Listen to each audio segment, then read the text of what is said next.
Good evening. Some farmers are claiming a controversial weed killer is forcing them out of business. But just last month, the EPA approved its use for another 2 years with some new restrictions. Investigative reporter Ben Hall spoke with one farmer who says it should be banned.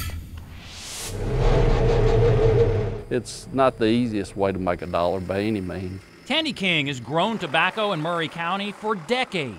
I had my first tobacco crop when I was 15 years old, and I'll be 65 next month.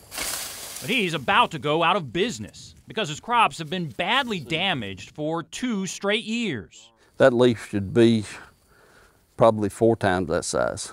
He blames a neighboring farmer for spraying a controversial weed killer that drifted off target and landed on his tobacco plants. Why would you want to spray a chemical that has the potential to drift over on your neighbor and destroy his crop? He says the stunted growth and cupped leaves are telltale signs of damage from the herbicide dicamba, which has spurred lawsuits as well as state and federal investigations across the country. It is an environmental crisis, and most people don't know it's even going on. Attorney Andy McKellar represents King, who is suing a neighboring farmer as well as the agricultural giant Monsanto, which was recently bought by Bayer and sells dicamba. They released this knowing that it still was volatile. It still would drift and harm crops and gardens and trees. In fact, the Tennessee Department of Agriculture received an unusually large 135 complaints about dicamba damage last year.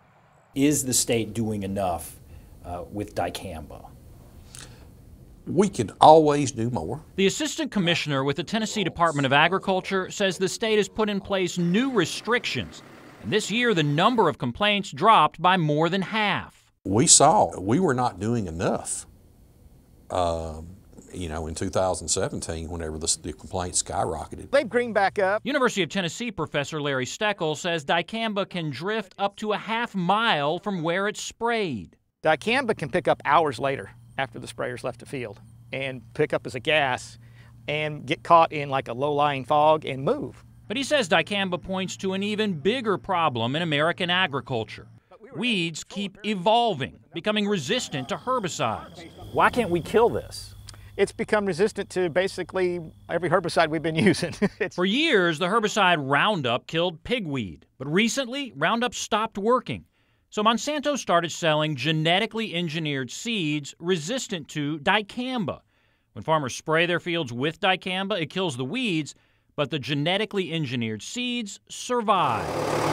If farmers don't buy the Monsanto-made seeds and dicamba drifts on their crops, it can cause damage. Unless you have your crop as a Monsanto dicamba-resistant crop, you can't stay in business.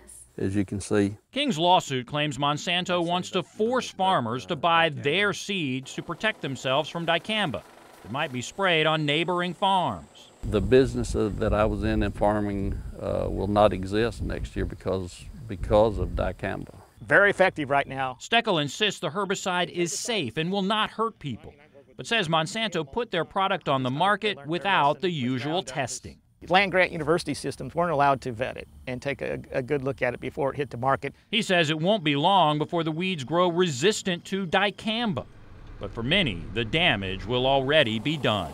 This has basically run me out of business.